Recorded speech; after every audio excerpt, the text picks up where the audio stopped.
She's not answering. Good. Maybe she finally got the message. And then laughter. Loud. Familiar. They drove off. My cousins, my sister, my aunt, leaving me in the middle of a scorching Nevada highway, heat waves rising off the asphalt like illusions. I could still hear the music blasting from their SUV as it disappeared into the distance. My name is Jenna Clark. And from wherever you're watching this, stay with me. Have you ever been discarded like an afterthought by people who once pretended to be family? I stood there in sandals holding a dead phone and a bag of chips I'd bought 10 minutes earlier when we stopped for gas. No wallet. No charger. Just a stunned, sinking realization that I had become the joke of the trip. They did it on purpose. Everything suddenly made sense. The snide comments. The accidental exclusion from dinner reservations. The way they always made me sit in the back seat. The group photo they took without me the night before and posted with the caption, "Family trip, no weak links." I tried to hold it together. I really did. But by nightfall I was crouched behind a dusty highway guardrail, crying into my knees. A trucker finally stopped and offered to drop me at a tiny motel 15 miles away. That's where I stayed. 2 nights. No luggage. No toothbrush. Just a vending machine sandwich and humiliation that stuck to my skin like sweat. The motel walls were thin. The bed creaked. The woman at the front desk kept looking at me like I didn't belong. Maybe I didn't. Not anywhere. But then came the third morning. I was sipping burnt coffee in the lobby when my phone buzzed. I'd managed to charge it with a borrowed cord. One new message. From a name I hadn't seen in years. Elliot Grant, attorney at law. My heart kicked. My grandfather's lawyer. I opened the message. Miss Clark, the court has officially validated Mr. Walter Grant's original will. You are now the legal heir to his estate, including the ancestral property and the 60% share in Grantwood Hotels. Please contact us immediately to arrange transfer of ownership. I read it 10 times. 60%. Grantwood Hotels? My fingers trembled as I scrolled down, searching the name. The top result. Grantwood Lake Resort. The exact hotel my family had checked into that morning for their final leg of the summer trip. And I wasn't stranded anymore. I was the new owner. So I called. Not them, him. The hotel manager.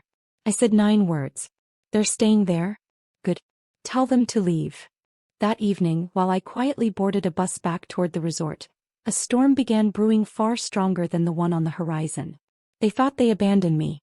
They had no idea I was coming back with keys, not just to the hotel, but to everything. The bus ride back to the resort was silent, except for the low hum of the engine and the occasional bump in the road. But inside me, thunder. A strange stillness wrapped around a storm. Not rage, not yet. Just something sharper. Cleaner. The kind of quiet a blade has before it cuts. By the time I reached the Grantwood Lake Resort, the sun was beginning to dip, casting gold across the lake and bathing the building in a glow it didn't deserve. Not while they were inside. I didn't walk through the front door like a girl who'd been abandoned. I walked in like someone who had nothing to prove, and everything to reclaim. The receptionist stood the moment she saw me. Miss Clark. I nodded. Has the manager spoken to the guests I mentioned? She hesitated. Yes, ma'am. But there was some resistance. Of course there was. Entitlement doesn't go quietly. I walked toward the lounge where they were gathered. They looked up when I entered, all of them. Aunt Valerie dropped her wine glass. My cousin Lily's jaw went slack. And Marla, my sister, just blinked like I was some ghost that had followed them from the highway. You, she started. I cut her off. Don't speak. You're on private property. And your access has been revoked. Lily stood stumbling. What the hell does that mean? It means, the hotel manager said as he stepped forward, holding a clipboard, the new majority owner of Grantwood Holdings has requested your immediate checkout. You have 10 minutes. Silence. Then chaos. You can't do this. This is a joke. We paid. I just stood there. Calm. So, watching them unravel. The same people who left me roasting beside the road like I was baggage they'd finally had the courage to dump. Marla stepped toward me. Jenna, you don't understand. No. You don't understand, I said softly but with a voice that didn't shake. You laughed when you left me. You called it a test. A joke. But it wasn't a test for me. It was clarity. She opened her mouth again and I leaned in just enough for her to hear the last part. Now you get to experience what abandonment feels like, on Egyptian cotton sheets. They were escorted out. Luggage hastily packed. Voices raised. And as they passed me one by one I didn't flinch. Aunt Valerie muttered, "You'll regret this." I turned to the manager. "Have security walk her to the curb. Don't let her back in." Then I did something petty. Or maybe it was poetic. I booked myself the Lakeview suite, the one they'd reserved for Marla's birthday. The most expensive room on the property. That night I took a long bath in a tub the size of a small car, sipped champagne on a balcony I now owned, and watched the stars over the water. It wasn't revenge. It was realignment. And I wasn't done yet. Because the house, the one they locked me out of last Christmas, was waiting. And I had one more door to unlock. I arrived back in the city before dawn. The air was cool and quiet, the kind of stillness that only happens when the night hasn't fully let go, and the morning hasn't quite begun. I stood at the edge of the driveway staring at the house. Their house. The one they said I didn't belong in. The one where I was told, "You should be grateful for the couch." Funny. Is now. That house. The one with the cherrywood porch, the blue hydrangeas I planted as a teen, and the silver gate they once locked behind me, was mine. Wiggly. Completely. I walked past the rusted garden gnome. Past the cracked walkway no one ever bothered to fix. Up the steps. And there I sat, on the same porch swing I once cried on, the night they all laughed at my rejection letter from Stanford. Only now I wasn't crying. I was sipping tea. And waiting. The neighborhood was waking up slowly, joggers, sprinklers, morning birds, when their Uber pulled up. I saw them before they saw me. Marla stepped out first, still in designer heels, sunglasses on despite the hour. Behind her came Aunt Valerie muttering into her phone. Then Lily dragging 2 oversized pink suitcases. Their laughter stopped instantly when they looked up and saw me. Marla took off her glasses slowly, like her eyes were lying to her. "You're kidding." I took a sip. Not even a little. She started up the steps. "Why are you here?" "I live here." Aunt Valerie barked out a humorless laugh. "This is our family home. You can't just." I cut her off. "Actually I can." And I did. "Grandfather never transferred the title to your name, remember? He said you were too impulsive. The will states that upon validation, which it now is, the house passes to me." Marla looked to Lily like she was expecting backup. "This is insane." But Lily just stared at the gate. Her voice was small. "The locks are changed." I smiled. "Yes. That tends to happen when ownership shifts." A tense pause. "You're really kicking us out?" Marla asked. I stood slowly. "You didn't ask me if I was okay when you left me on that highway. You didn't check if I had money. A phone. Water. Anything. You laughed. Then you blocked me. We thought you'd call Mom." Lily snapped. "She's dead, remember?" I said quietly. "And you all reminded me of that every time I needed help. Every time you wanted to make me feel like a burden." Valerie crossed her arms. "This is cruel, Jenna. You think this makes you better than us?" "No," I replied. "I think it makes me whole. There's a difference." Then I stepped aside and motioned to the curb. Their luggage was already lined up. "You can stay at a motel," I offered. "I know a cheap one outside Nevada. Real charming." Marla stared at me with disgust, or maybe fear. "You'll regret this." I finished the last of my tea. "No. What I regret is ever thinking your love had conditions I could meet. Now I realize, it was never love. Just leverage." And just like that I turned and walked into my house. Not theirs. And as the door clicked shut behind me I realized.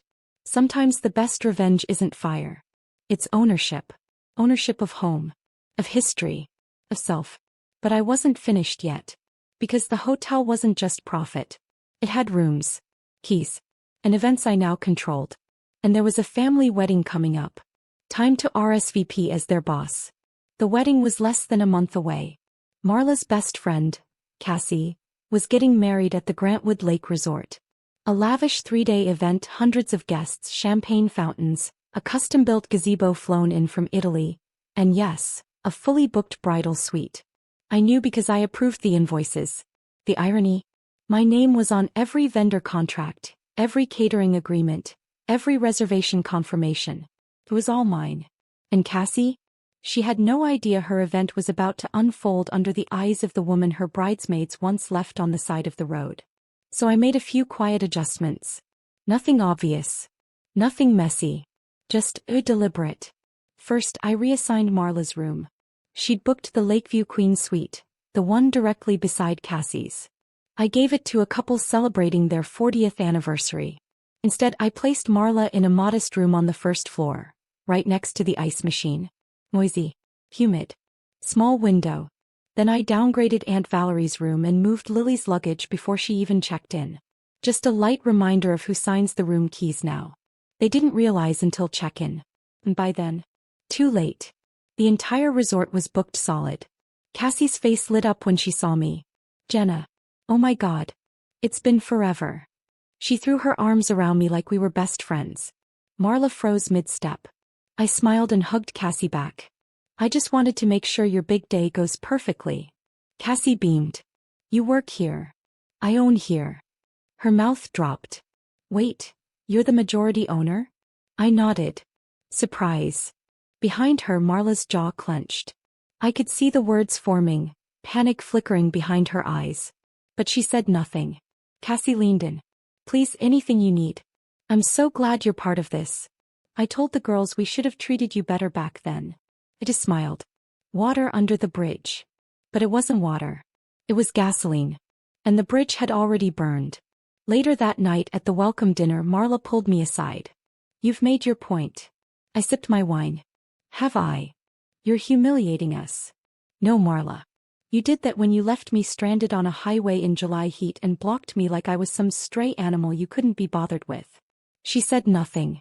I added, I didn't humiliate you. I just turned on the lights. The next day during the rehearsal I made one last move. I had the resort staff deliver embroidered robes to each bridesmaid's room, gifts from the bride. Marla's Reed, assistant to the maid of honor.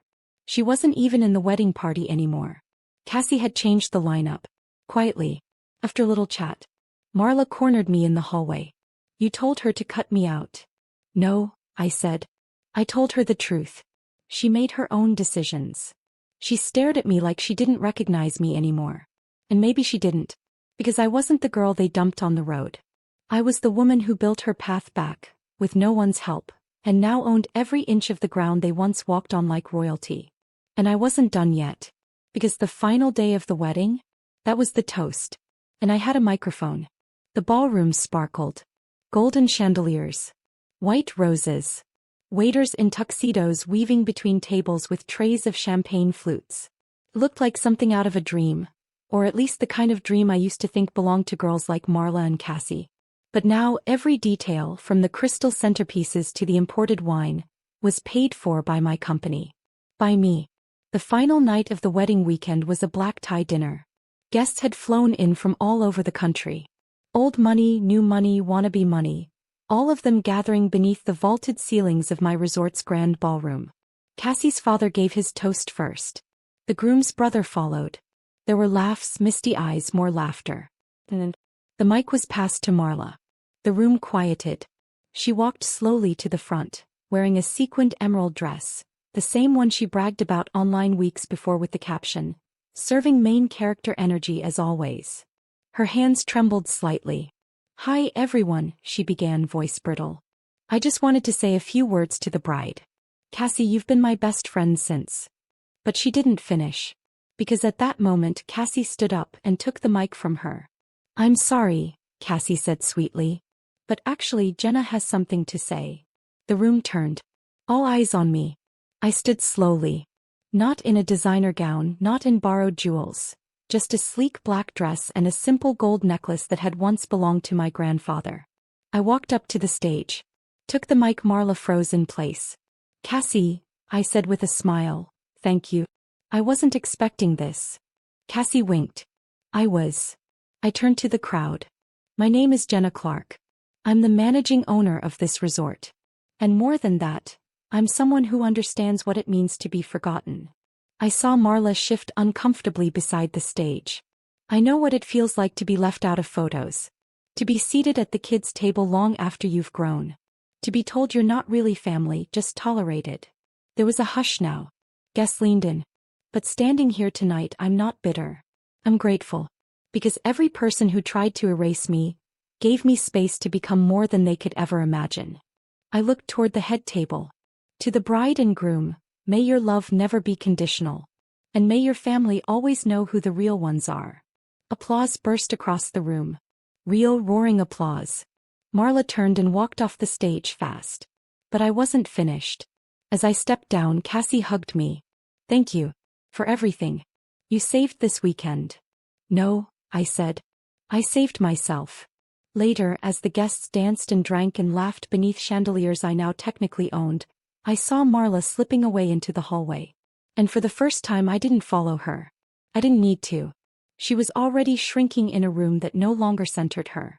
Because the truth was simple. I hadn't stolen her spotlight. She just never expected me to find my own. And when I did, it was so bright they couldn't even look at it. The next morning I checked out every last guest personally. Not because I had to. Because I wanted to see their faces. The ones who used to call me invisible. The ones who left me baking under the desert sun, like some broken doll they no longer wanted to carry around. As the valet brought around cars and bellhops wheeled luggage, I stood near the front desk with a soft smile and a clipboard, professional, composed, and completely in control. Lily was first. Her tone was clipped, fake polite. Thanks. For everything, she said through tight lips. You're welcome, I said, signing her invoice. Oh, just so you know, I added a 25% gratuity to your room. You left the suite in, let's say, creative condition. She blushed furiously and rushed outside. Then came Aunt Valerie. Her oversized sunglasses covered half her face. Miss Clark, she said dryly as if the words made her sick. You've made quite a show. I leaned in slightly. No, Valerie. You made the show. I just changed who got to hold the mic. Her lips thinned. Your grandfather would be disappointed. No, I said, letting the silence breathe for a beat. He left everything to me because he was done being disappointed. She blinked. Said nothing more. Then, Marla, the one who once said, you'll always be second tier. She didn't come to the front desk. She lingered by the fireplace, arms folded, waiting for me to approach her. I didn't. So she finally walked up. I hope this made you feel better, she said quietly. Kicking us out of the house. Making the hotel staff treat us like we were beneath you. I tilted my head. Is that what it felt like? Yes. Then good, I said, placing her final invoice on the counter. Now you know how I felt for the last 10 years. She didn't pick up the paper. I didn't think you had this in you, she whispered. That was your first mistake, I replied. Thinking I needed your permission to become something. Marla swallowed hard. So what now? I considered her for a moment. I don't hate you, I said honestly. But I'm done pretending we're sisters in anything but biology. I didn't come here to beg, she muttered. I know. That's why you'll leave with your head high, but your access revoked. Permanently. Her eyes widened. What? No more resort discounts. No holiday invitations. No soft re-entry through family functions. You're done, Marla. We're done. I pushed the paper toward her. You can't just cut me off. Actually, I said, you taught me exactly how to do that. The lobby echoed as she dragged her suitcase out the door. I didn't watch her go. Because in that moment I realized something strange. Revenge wasn't satisfying because it hurt them. It was satisfying because it healed me. I didn't need them to feel what I felt. I needed me to never feel that way again. Later that night, I stood on the balcony of the resort's highest suite, watching the lake shimmer under the moon. And I whispered to myself, she survived. He came back. She rebuilt. And now she reigns. It wasn't long before the city buzzed. My name, once barely a footnote in family gossip, had become something they couldn't ignore anymore. Jenna Clark buys out full control of Grantwood Holdings. Local heiress revives historic estate and reclaims legacy. I didn't seek fame. I wasn't chasing attention. But when people like Marla spend their lives building castles of lies, your truth becomes the earthquake. 1 week after the wedding, I hosted a community event at the estate house. My house. Free meals, free clinic screenings, music on the lawn. Grandpa would have loved it. He always believed in giving back quietly but deeply. And as I walked among neighbors and kids playing by the hydrangeas I once planted, I caught a glimpse of a car idling across the street. Marla. Just watching. She didn't get out. Didn't wave. Just sat there, like a ghost watching someone else's life from the outside. And in that moment I didn't feel power. I felt pity. Because when you build your identity around exclusion, you eventually find yourself outside every door. That evening as I wrapped up the event, a man approached me, middle-aged, kind eyes, holding a business card. "Miss Clark," he asked. "My name's Victor Emerson. I run a chain of boutique hotels in the Pacific Northwest. Been following your story. I'd like to talk partnership." I blinked. This wasn't just a success story now. It was a starting line. We talked over tea in the library room of the estate. I told him how my grandfather used to read the Wall Street Journal aloud while watering the lawn. How he used to say, "When people show you a locked door, Jenna, don't knock. By the damn building." Victor laughed. "Sounds like a legend." "He was," I said, smiling. As the fire crackled nearby, I looked around the room that once made me feel small. Not anymore. This house, with its creaky stairs and cracked tiles and memories soaked into the walls, wasn't haunted by them anymore. It had been reclaimed. Every inch. Even the porch swing didn't creak the same. It sounded stronger. The next morning I signed the deal with Victor. 3 new hotel projects. Full creative control. And one requirement. We hire women who've been overlooked. Especially ones like me. Later I visited my grandfather's grave. No entourage. No performance. Just me. I knelt by the stone and placed my hand on the cool granite. "They said I was nothing," I whispered. "But you saw everything. You saw me. Thank you for leaving me the keys. Not just to buildings but to myself." And for the first time since that highway betrayal, I felt peace. Not because they suffered. Because I didn't need them anymore. I built something they couldn't touch. Something I no longer needed to defend. And I knew deep in my bones, the final chapter wasn't about them. It was about me. The following month I hosted a private dinner at the estate. Not for revenge. Not for show. For legacy. 15 women sat around my grandfather's long oak table. Some old friends, some former classmates who had once been whispered about like I had. Women who'd been called too ambitious, too emotional, too loud, too strange, too poor. Every single one of them was powerful. Every single one of them had once been left behind. No. They were my board. We laughed. We cried. We planned. A mentorship program. A housing initiative. New hotel branches in cities that had forgotten their own roots. Marla's name never came up. Neither did Valerie's. Or Lily's. Because they weren't part of the story anymore. They were just the prologue. When the guests left and the fire in the dining room dimmed, I sat alone in the study, my grandfather's study, looking out the tall window toward the porch. That porch. The one where I was once told, "You'll never be one of us." No. They couldn't even set foot on it. My phone buzzed. A message from an unknown number. "I drove by today. Saw the house lights. Looks beautiful. You really did it." No name. But I knew it was Marla. I stared at it for a long while. Then I deleted it. No response. No closure. Because not everything deserves a reply. Some stories are meant to end quietly. That night I walked out to the porch barefoot, tea in hand, and sat down on the swing. The wind was gentle. The stars clear. And I whispered to myself, "Let them lock you out. Let them laugh. Let them leave you behind. Because one day, you won't just walk back in. You'll own the door."